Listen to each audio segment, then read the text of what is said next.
Hi, Todd Pouliot and mygatewaymoney.com. Feel free to visit us there. And again, thank you so much to our subscribers. Make sure you click that thumbs up button. We really appreciate it. One of the things that we talk about often is the American dream, and everybody has a different version of that dream. And one of the things that I like to help our dreams come true for financial freedom. And in this case, we're talking about financial freedom as possibility of a business owner. And being a business owner myself, I think that having these discussions is really important for people. So when starting a business, it's important to ask the right questions up front and help identify issues that are likely to arise. First-time entrepreneurs and seasoned business owners alike can benefit from a preliminary discussion to spot planning opportunities, minimize complications, and get started down the right path. So we have this guide here, this checklist to help guide the conversation, and we're going to cover a few main areas. We're going to cover personal and business cash flow, legal and business formation issues, tax issues, and a couple other planning considerations. So as usual, we're going to share our screen here and get you started on our checklist. So personal cash flow issues. Will your personal cash flow needs change as a result of the new business? Consider how to structure your compensation. For example, as a salary from the business, as distributions from the business, so owner distributions to optimize your net income. And when will you need to use personal assets, or will you need to use those personal assets to start the business? Consider which accounts will most efficiently fund your initial investment and how much of your personal net worth you feel comfortable investing in the future. Will your risk tolerance change for your investment and retirement accounts? And this is a great conversation just to pause here and say, where is your return coming from? Is your return going to come from the stock market and investments, or is it going to come from the business? And one of the things we always hear from small business owners, well, I'm making much more on the small business side, I don't want to invest. And that's a great answer. We like to hear those. Those are exciting answers, but make sure you balance that. And, not all in the business, and do have some allocation to some other types of investments. And that's what we want to focus on, is having balance, because you never know what risk your business may incur, legal risk, market risk. It could be a lot of different risks that we want to talk about with the business, and that might be counterbalanced with an investment portfolio on the side. Do you need to review your emergency fund to ensure you have adequate liquidity? Do you need a contingency plan if the business does not grow as expected? And do you intend for the business to be your sole source of income? A lot of people that we work with, we always recommend having a little side hustle outside of their normal employment. And sometimes those side hustles become a great business venture that may have started out as a hobby, then become a side hustle, and then at some point could become your revenue stream or your income source. And you're reducing that risk of relying on somebody else employing you, and possibly, again, changes in the atmosphere of the economy, much like we're going through now. And that may allow you to have much more freedom. And ultimately, financial planning to me is about financial freedom. I don't like to use the word retirement. I think it's a poor word. I like the word financial freedom, and that's when you can expect to leave your job and be able to be self-sufficient with financial freedom. Business cash flow issues. Do you need to research the amount necessary to launch or run the business? This is a lot of areas where I see people not do enough of their own due diligence. Consider the initial cost to start the business, tax and legal fees at formation, and the expected overhead cost. Which ones are fixed and which ones are variable? For us, we need to look at those fixed expenses such as rent, phone, internet, all those things. And what is variable? For us, we have licensing and things that we have to constantly keep up. So make sure you do your due diligence and get your business plan together. Will you need cash or financing to cover costs until you become profitable? Most businesses are not profitable immediately. That's kind of why we do like to see the tier up from the hobby to the side hustle, and then to a full-time business, so you can make sure those things work out for you. So look at the availability of traditional bank loans, government loans or grants, strategies for raising capital from family and friends, or other third-party investors, venture capitalists possibly, and funding with your own personal assets or debt. Always cash flow is the key to any small business. Cash flow is the blood that pumps through the veins. Do you expect income to fluctuate based on sales or consulting agreements as opposed to predictable revenue? Consider opening a line of credit to cover your cash flow interruptions and short-term needs. It's a good way to worry about that cash flow, keep that lifeblood of the business going. Legal and business formation issues. One of the things I really recommend is finding a really good attorney to work with. I've got somebody here in my office that I go to and just ask questions all the time.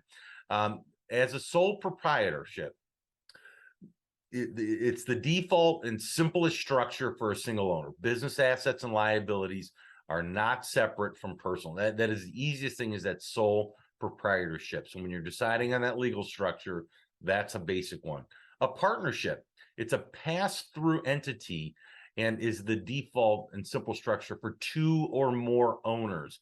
You have general partners, and it has unlimited personal liability, but in a limited partnership or LLP, limited partners can limit their liability. So that's, again, another avenue to look at. A C corporation, and now I'm going to talk about C and S here. We want to make sure that we understand the differences between those two and what the taxation of those structures mean too. Again, the 2017 Tax Cuts and Jobs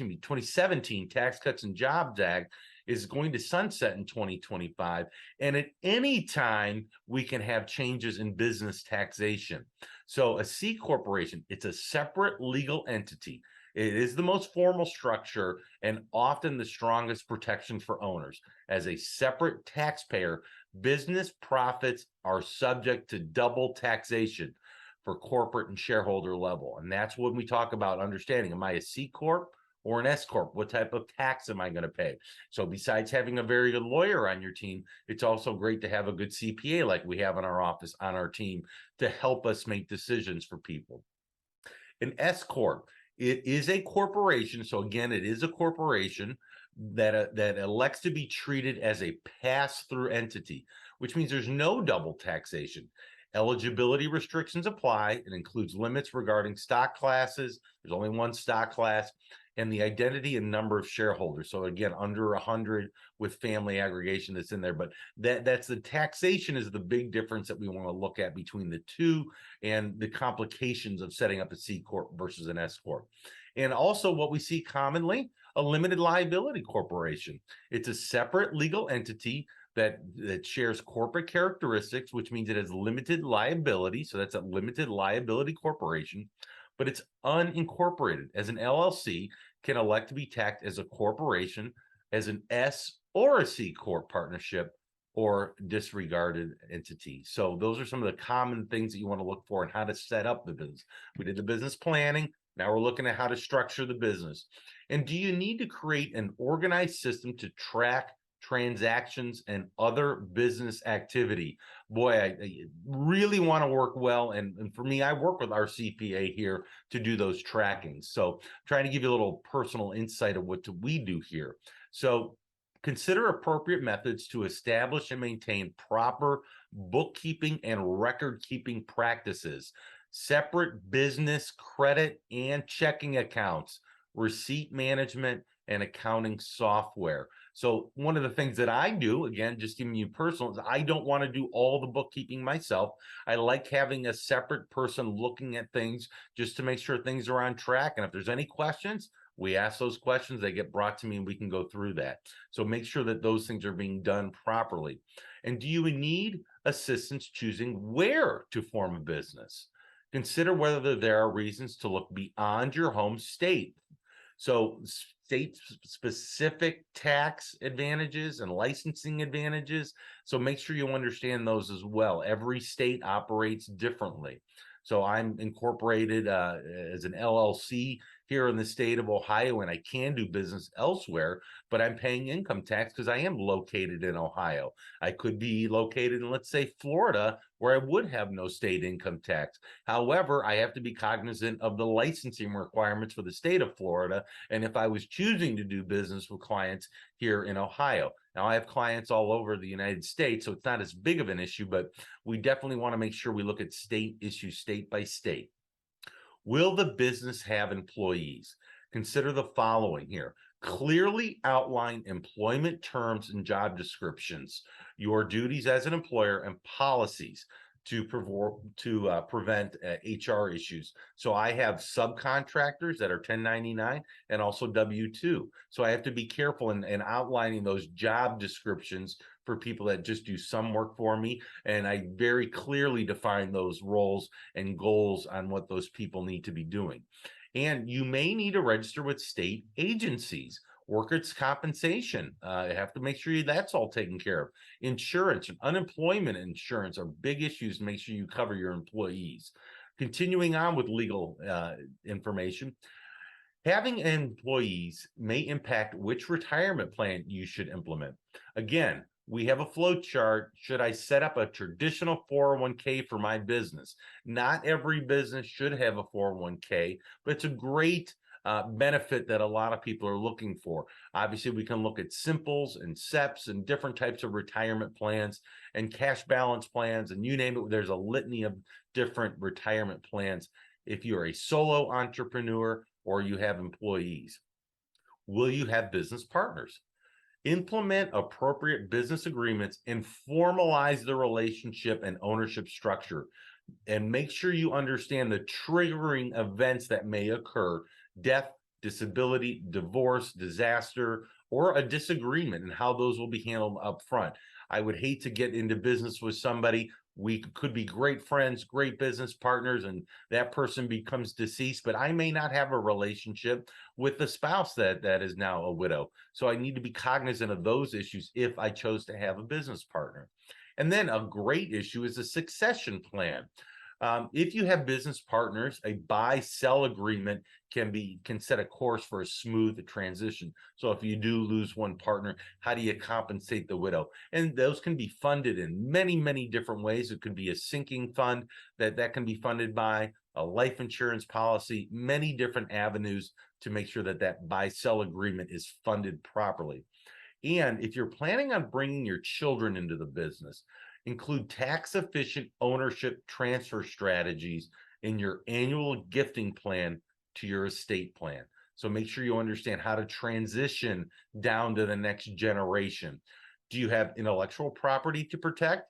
Consult an attorney regarding trademarks, copyrights, and patents.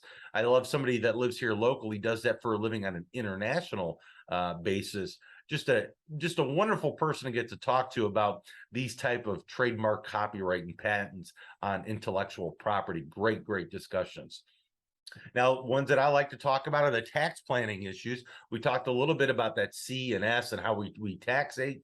Those taxes go for those small businesses. Understand how your choices of entity and your operations will affect your exposure to personal tax, self-employment tax, and or corporate tax. Again, that's that discussion about how we're going to compensate through a salary or owners distributions to whoever the owner is. You may be able to deduct certain startup costs, home office expenses, health insurance costs, and other business expenses depending on your circumstances. Again, this is tax planning. Don't wait to the end of the year after everything's done and look back and then you made all the mistakes. Figure this out beforehand. Plan ahead. You may need to begin making quarterly estimated tax payments to avoid underpayment penalties. Again, tax planning. So once your preparations are done, and then you look at the next year, what are your expected gross receipts going to be? What's your expected profitability going to be? And again, that's business planning 101. Want to make sure that's good.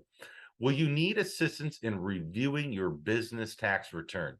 Boy, this is a great one. Yes or no? Let's look at those things and talk about them. Will the business have to collect and pay sales tax? If your business sells physical products or even certain services, it may be required to pay sales tax and collect those taxes. Make sure they're being paid on time as well.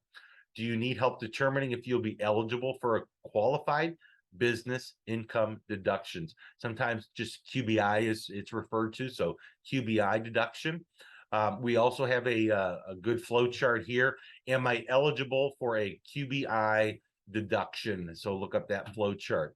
And then the other issues. Do you need business insurance? I know I do. It's mandated in my business. Consider insuring against common risks, business interruption, injuries of the business, professional liability, and data breach. Will your business need a license to permit? I know I do. Make sure that you get them where they are required. So city, county, or state or federal licenses. The Small Business Administration can provide additional guidance for you. And health insurance coverage. I know this is a big issue. A lot of people ask us like, hey, I want to leave my job. I want to start this business, but I have to cover my family. Consider what provider and coverage will best suit your needs and your employee needs if you have employees. Do you need to reevaluate your life insurance? Probably a good time to sit down with a financial planner like us at Gateway Financial and look at this. You may need to increase your coverage in order to provide liquidity for your estate and enable your heirs to maintain the business. And if you have a buy-sell, remember we're circling back to what we talked about before, life insurance can be used to fund that purchase obligation. And if you have key employees, key person life insurance can help ensure the business continuity in the event of a death. That's one that's underutilized, is that key person insurance. Do you need to review your estate plan? Make sure your succession planning and directing the management transfer of the business is your will and or trust, whichever one you have, and update your power of attorneys. And will your business be minority owned, women owned, veteran owned, LGBT owned? Consider if your business is eligible for some different certifications, tax benefits, grants, loans, business opportunities that might be available. And do you need to outline your exit strategy? Consider whether your ultimate plan involves a merger, being acquired, transfer to the next generation, sale to a partner, investor, employee stock option plan, or an ESOP, stock ownership plan, excuse me, or liquidation. How are you planning on exiting the business is also a big critical question to ask. We all love running our businesses, but a lot of people don't know how to get out of that business. So I hope this was a really good checklist for you to say, hey, I need to think about some things before I do what I want to do. Not that it's going to stop you, but if you lay good foundation, a good framework for your business when you start, it will save you so many headaches later on, years down the road, when you're looking at buy-sell agreements or partnering with someone else or possibly selling off the business to somebody else. Also, your compensation, how you're going to structure the business for taxation. So many big questions and big decisions to make. Make sure you get a good team behind you that understand, that's going to sit on your side of the table and say, here's my opinion of what I think you should do, and have not just one person, have a team of people around to say, this is why you should do it, not just the answer that you're looking for, but why to that answer. So again, subscribe. Please subscribe. We love our subscribers. Hit the thumbs up. It helps with the YouTube algorithm, and we'll keep bringing you great content like this. And have a great day and be well.